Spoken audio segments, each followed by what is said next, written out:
विधानसभा में इंडिया गठबंधन से आम आदमी पार्टी के क्षेत्र लोकसभा सीट के उम्मीदवार सुशील गुप्ता का दौरा। जेजेपी और बीजेपी के लगभग 150 लोगों ने सुशील गुप्ता के नेतृत्व में आम आदमी पार्टी ज्वाइन की। किसानों के मुद्दे और दिल्ली में हुई रैली को लेकर सरकार पर बरसते नजर आए सुशील गुप्ता। पुंडरी विधानसभा में इंडिया गठबंधन से आम आदमी पार्टी के क्षेत्र लोकसभा सीट के उम्मीदवार सुशील गुप्ता का दौरा। जेजेपी और बीजेपी के लगभग 150 लोगों ने सुशील गुप्ता के नेतृत्व में आम आदमी पार्टी ज्वाइन की। किसानों के मुद्दे और दिल्ली में हुई रैली को लेकर सरकार पर बरसते नजर आए सुशील गुप्ता। पुंडरी विधानसभा के गांव के दौरे पर पहुंचे इंडिया गठबंधन से आम आदमी पार्टी के कुरुक्षेत्र लोकसभा सीट के उम्मीदवार सुशील गुप्ता। जेजेपी और बीजेपी के लगभग 150 लोगों ने सुशील गुप्ता के नेतृत्व में आम आदमी पार्टी ज्वाइन की। पुंडरी के अनाज मंडी में सुशील गुप्ता ने प्रेस वार्ता में पत्रकारों से बात करते हुए सुशील गुप्ता ने कहा कि जिस प्रकार भारतीय जनता पार्टी पूरे देश में निष्पक्षता के साथ चुनाव नहीं करना चाहती है, दिल्ली के मुख्यमंत्री अरविंद केजरीवाल के चलते चुनाव के बीच में जेल के अंदर बंद कर दिया। झारखंड के मुख्यमंत्री सोरेन को जेल के अंदर बंद कर दिया। कांग्रेस जो मुख्य विपक्षी पार्टी है, उसके बैंक के खातों को सील कर दिया गया है। भारतीय जनता पार्टी इस देश के लोकतंत्र को समाप्त करना चाहती है। ये लोग रूस और चीन की तरह का शासन यहाँ पर चाहते हैं। आज के समय में प्रभु राम हमारे साथ हैं। गांव-गांव में, शहर-शहर में एक-एक व्यक्ति हमारे साथ है। ये किसान विरोधी सरकार है, किसानों को गुलाम बनाना चाहती है, किसानों पर गोली चलाने वाली सरकार। इन्होंने पुंडरी की मंडी को ताला लगा दिया गया है और किसको मजबूर किया जा रहा है, अदानी के साइलो जाकर बेचो। आज भारतीय जनता पार्टी अदानी को फायदा पहुंचाने के लिए मंडियों को बर्बाद करने पर तुली है। किसान, आड़ती, मजदूर सब परेशान हैं। आज ये हालत है कि कैथल के तीनों मंडियों में हड़ताल चल रही है। आज नमी के नाम पर किसानों को तंग किया जा रहा है, उनकी फसलों को खरीदा नहीं जा रहा है। किसान और आड़तियों का चोली दामन का साथ है कि सरकार मंडियों को बंद करके इसे तोड़ना चाहती है। इंडिया गठबंधन हरियाणा में हड़ताल पर बैठे सभी आड़ती, मजदूर और कमेरा वर्ग का समर्थन करता है। आज मंडियों को बंद करने का प्रयास किया जा रहा है। अगर ऐसा हुआ तो हरियाणा में भी किसानों की बिहार के किसान जैसी हालत हो जाएगी। सुशील गुप्ता ने फरल गांव में स्थित फल्गु तीर्थ का जिक्र करते हुए कहा कि मैं उसे गांव में गया था। फल्गु तीर्थ एक ऐतिहासिक तीर्थ है जिसकी मान्यता ये है कि यहाँ पर पिंडदान करने से मुक्ति मिलती है, परंतु उसके विकास पर कभी ध्यान नहीं दिया गया। यहाँ तक कि उसके सरोवर में पानी तक नहीं है। मैं यहाँ के लोगों से वादा करता हूँ कि मैं यहाँ के जितने भी तीर्थ हैं उनका विकास करवाऊंगी। यहाँ कोई लोगों को रोजगार उपलब्ध कराऊंगा और जो भी इस इलाके की दिक्कत होगी उसको हल करने की कोशिश करूंगा। दिल्ली की रैली पर मुख्यमंत्री के बयान के ऊपर प्रतिक्रिया करते हुए सुशील गुप्ता ने कहा कि दिल्ली के रामलीला मैदान में जो रैली हुई है वो भारतीय जनता पार्टी के प्रहार, क्रूर अत्याचारी हैं। ये लोकतंत्र को खत्म कर देना चाहते हैं। चलते चुनाव में 2 मुख्यमंत्री को जेल के अंदर कर देते हैं। प्रमुख विपक्षी दलों के बैंक अकाउंट सील कर देते हैं। इनका मकसद सिर्फ इतना है कि भारतीय जनता पार्टी ही सरकार में रहे। किसानों को मजदूर बना दें, व्यापारियों को नौकर बना दें, बेरोजगार युवकों को नशेड़ी बना दें। इन मुद्दों को लेकर पूरे देश की लीडरशिप रामलीला मैदान के अंदर एक साथ इकट्ठा हुई थी। इनके तो गाँव में भी पोस्टर लगे हैं कि बीजेपी का इस गाँव में आना मना है। दिल्ली के रामलीला मैदान से पूरे भारत में जो संदेश गया है वो बहुत ही महत्वपूर्ण है। आज देश में इमरजेंसी से भी भयानक स्थिति है क्योंकि इमरजेंसी में भी कोई कानून होता है। नवीन जिंदल कटाक्ष करते हुए सुशील गुप्ता ने कहा कि इतना करोड़ों रुपया का कोयला खाना आसान नहीं है, कोई खगड़ ही खा सकता है। अभय चौटाला पर बोलते हुए उन्होंने कहा, लोकतंत्र है, कोई व्यक्ति कहीं से भी चुनाव लड़ सकता है। हमारा मुकाबला किसी के साथ नहीं है क्योंकि भगवान हमारे साथ है, जनता हमारे साथ है, किसी के साथ को मुकाबला है ही नहीं। करें जी। सभी पत्रकार बंधुओं को, छायाकार बंधुओं को नमस्कार। आज पूरे देश के अंदर भारतीय जनता पार्टी जिस तरीके से लेवल प्लेइंग फील्ड चुनाव के अंदर नहीं देना चाहती, अरविंद केजरीवाल जी को चलते चुनाव के बीच के अंदर बंद किया, सोरेन जी को बंद किया, 2 मुख्यमंत्रियों को। ये इतिहास में पहली बार है कि चलते चुनाव के बीच में 2 मुख्यमंत्रियों को गिरफ्तार कर लिया गया। कांग्रेस जो मेन विपक्षी पार्टी है उसके अकाउंट को सील कर दिया गया। भारतीय जनता पार्टी इस देश के लोकतंत्र को समाप्त करना चाहती है। इस देश के अंदर चाहते हैं कि विपक्षी दल चुनाव ना लड़े, जैसे चीन में होता है, जैसे रूस में होता है। कुछ आदमी अपनी वोट दिलाएं और वही सत्ता पे रहें, वो भारत के अंदर स्थापित करना चाहती है। परंतु इंडिया गठबंधन इनके मंसूबों पे पानी फेर रहा है। आज प्रभु राम हमारे साथ है, उनका आशीर्वाद हमारे साथ है। गांव-गांव में, शहर-शहर में एक एक बच्चा बदलाव की बात कर रहा है। आज पूरा किसान परेशानी से गुजर रहा है। भारतीय जनता पार्टी किसान विरोधी सरकार है। किसानों को गुलाम बनाना चाहती है सरकार।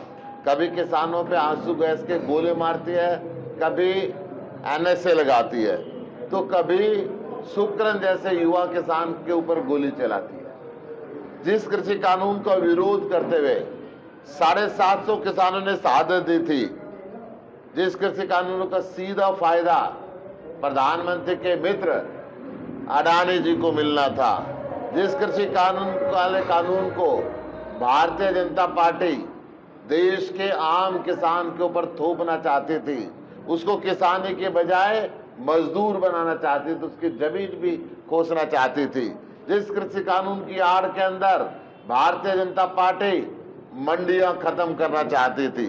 मंडियां खत्म करके अडानी के सैलो, जो पहले कानून बनने से पहले हरियाणा के अंदर पूरी तैयारी हो चुकी थी और जिनकी तैयारियां अब भी चल रही है, उनको पनपाना चाहती थी। पुंडरी हल्के के मंडी पे जिस कानून की वजह से, जिन साइलों की वजह से ताला लगा दिया गया, किसानों को मजबूर किया जा रहा है कि वो अपने अनाज को मंडियों में ना बेचें, जाके सीधे साइलों के अंदर बेचें। आज भाजपा अडानी को फायदा पहुंचाने के लिए मंडियों को बर्बाद करने पर तुली हुई है। मंडियां हमारे कृषि विपणन सिस्टम का एक अभिन्न अंग है, जहां पे किसान उम्मीद करता है कि उसका MSP मिलेगी। आड़ती का और किसान का चोली दामन का जो रिश्ता रहा है, इस सरकार ने उन मंडियों को बंद करने की पूरी तैयारी कर ली है। आज कैथल के अंदर भी तीनों मंडियां हड़ताल के ऊपर बैठी हुई है। ये इंडिया गठबंधन कैथल के उन व्यापारियों का समर्थन करता है, पूरे हरियाणा के उन मंडी के आड़तियों का समर्थन करता है, किसान का समर्थन करता है कि आज सरसों में नमी के नाम पे जो किसान को तंग किया जा रहा है, उसकी फसल को जो खरीदा नहीं जा रहा, अगर मंडी बंद हो जाएंगी तो किसानों को लंबी लंबी लाइन लगा के अडानी के गोदाम के बाहर खड़ा होना पड़ेगा। और जहां 4 दिन तो शायद उनको कोई भाव मिल जाए, परंतु फिर जो आज बिहार के अंदर हालत है, जो बाकी राज्यों के अंदर हालत है, वो हालत हरियाणा और पंजाब के अंदर भी ये केंद्र की सरकार, ये बीजेपी की सरकार बनाना चाहती है। किसान जब लाइन में लगकर किसान की बारी आती है, तो ये कंपनियां 10 तरह के उसके अंदर कमी निकाल देती हैं कि तेरा दाना छोटा है, इसके अंदर नमी है, इसके अंदर झड़ी नहीं हुई, अनेकों केमियां निकालकर क्वालिटी का बहाना लगा के, नमी का बहाना लगा के औने पौने दामों पे खरीदती है। इंडिया गठबंधन इसका विरोध करता है। किसान नहीं मानता औने पौने पे बेचने के लिए, तो कहता है इस फसल को यहां से ले जाओ। ये स्थिति किसान मजबूर होके फिर कम रेट पर फसल को बेचने के लिए तैयार उसको होना पड़ता है, क्योंकि किसान के पास खेत से उठने के बाद फसल घर में रखने की जगह नहीं होती और ये मंडी सिस्टम को स्क्रैप कर देना चाहते हैं। सरकार ने किसानों के लिए अभी तक कोई सुविधा का इंतजाम नहीं किया। फसल खराब होती है, किसान से ये सरकार मुंह में मोड़ लेती है, उसकी तरफ ध्यान नहीं देती है। लंबी लंबी लाइनों में खाद के लिए धक्के खाने पड़ते हैं। थानों के अंदर खाद बिकता है, खाद के लेने के लिए डंडों का इंतजाम करना पड़ता है। पोर्टल के जाल के अंदर जकड़ के रखा हुआ है, किसान को भी और आड़ती को भी। इस डेट से पहले फसल नहीं लेंगे, इस डेट के बाद फसल नहीं लेंगे, तुम्हारा नंबर उस दिन आएगा, फसल आ गई तो कोई बात नहीं।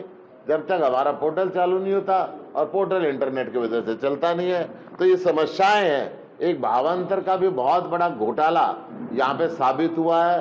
भावांतर का नाम इन्होंने रखा, परंतु भावांतर किसान को मिल नहीं पाता।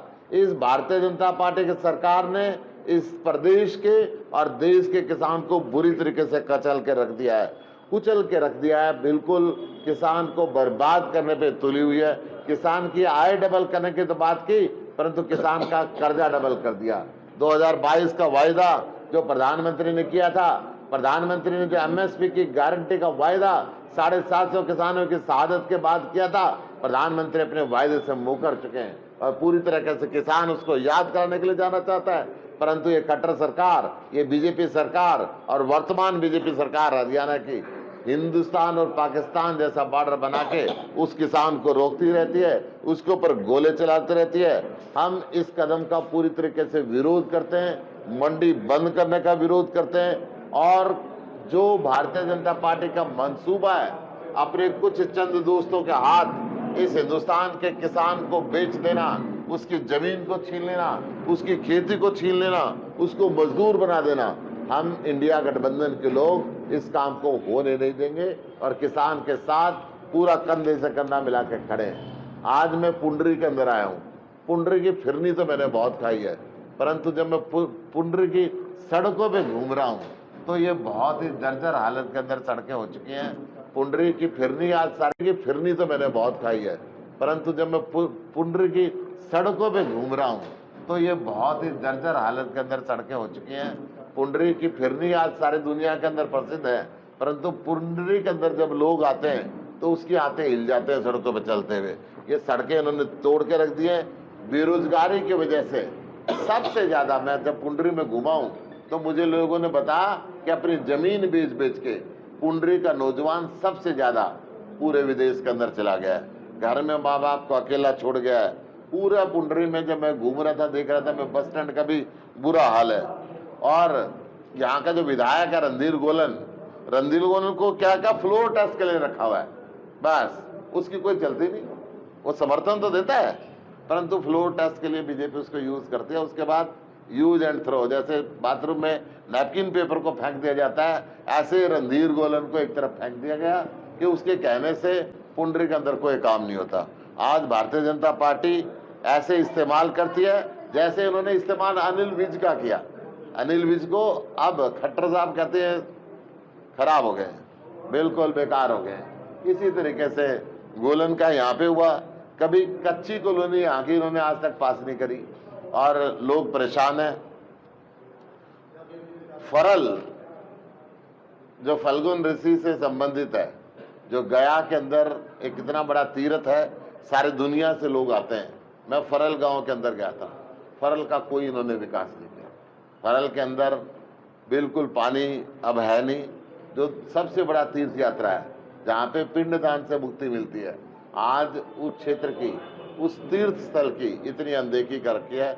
मैं पुंडरी के विकास के लिए भी वचनबद्ध हूँ कि पुंडरी का विकास हो और पुंडरी के लोगों को अच्छा रोजगार मिले, पुंडरी के किसान को राहत मिले, पुंडरी के तीर्थ का विकास हो, पुंडरी की सड़कें सुधरें, ये हमारा पूरा प्रयास है। उत्तर जी एक मुख्यमंत्री का बयान आया है कि जो दिल्ली के अंदर रैली हुई है वो भ्रष्टाचारियों की बराती आए हुए थे। देखिए, दिल्ली के अंदर जो रैली हुई है, भारतीय जनता पार्टी के प्रहार, क्रूर, अत्याचारी जो इनकी शक्ल है उसका एक्सपोज किया है। जो हिंदुस्तान के लोकतंत्र को खत्म कर देना चाहते हैं, चलते चुनाव के बीच में दो मुख्यमंत्रियों को गिरफ्तार करते हैं, चलते चुनाव के बीच में प्रमुख विपक्षी दल के बैंक अकाउंट को सील करते हैं।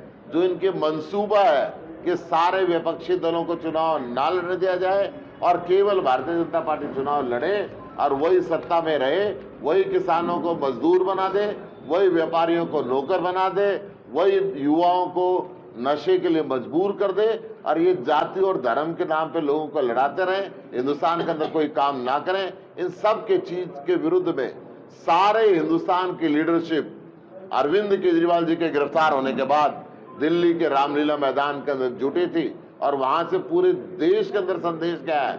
जिस प्रकार आज कुरुक्षेत्र लोकसभा के अंदर एक एक गांव के अंदर ये पोस्टर लगे हैं कि बीजेपी वालों का घुसना मना है, जिस प्रकार से किसान आज पूरे देश और प्रदेश के अंदर इनका विरोध कर रहे हैं, ये किसान प्रमुख जो देश है, ये रामलीला मैदान से जो संदेश गया है वो संदेश अपने आप में एक महत्वपूर्ण संदेश।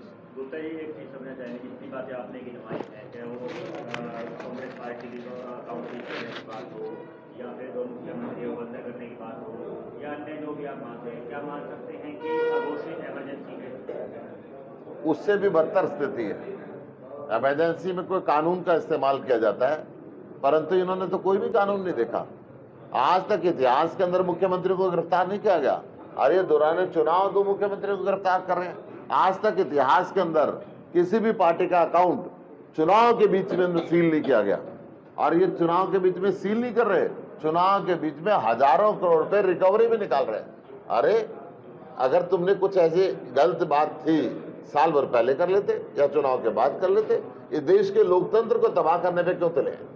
भाजपा के लोग कहते हैं कि इंडिया गठबंधन के पास अभी तो प्रत्याशी भी नहीं है हमारे सामने खड़े करने का। हमारे पास कोयला चोर नहीं है, हमारे पास इनकी तरह जिनके ऊपर भ्रष्टाचार के बड़े से बड़े आरोप लगा जाए, 1,87,000 करोड़ रुपए का कोयला खाने की बात के जाए और फिर उनको कोहिनूर बना दिया जाए, ऐसे हमारे पास नहीं है। हमारे पास तो जो सीधे साधे लोग हैं जो जनता के बीच में रहते हैं और जनता के बीच में जाते हैं। अरे इतना कोयला खागड़े खास के है और कौन खाएगा? इतना बड़ा कोयला खाना आम आदमी के बस की बात है, को बड़ा खागड़े खास के है। अभय सिंह चौटाला भी यहाँ से प्रत्याशी बने हैं, तो उनके आप आजाद हिंदुस्तान है, हर व्यक्ति को प्रत्याशी बनने की पूरी स्वतंत्रता है, वो भी आए, स्वागत है। गुप्ता जी मुकाबला किससे मानते हैं? मुकाबला जब भगवान हमारे साथ है, जनता हमारे साथ है, तो मुकाबले से तो सारे आउट हैं, मुकाबला नहीं है किसी का।